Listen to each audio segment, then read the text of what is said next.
Sunday morning இன்னியோட breakfast puri உருளைக்கிழங்கு மசாலா. பூரி பண்ணி கொஞ்ச நாள் ஆனதுனால இன்னைக்கு பூரி பண்ணலாமா?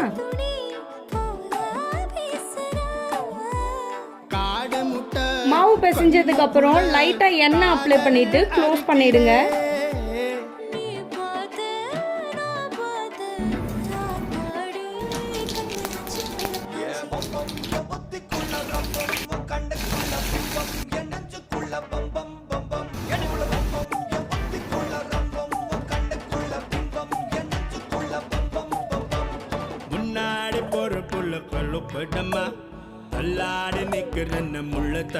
உருளைக்கிழங்கு மசாலா ரெடி ஆயிடுச்சு, பூரியும் ரெடி ஆயிடுச்சு.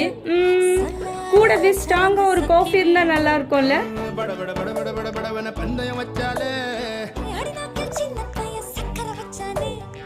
காலையிலேயே நல்லா ஹெவியா சாப்பிட்டாச்சு.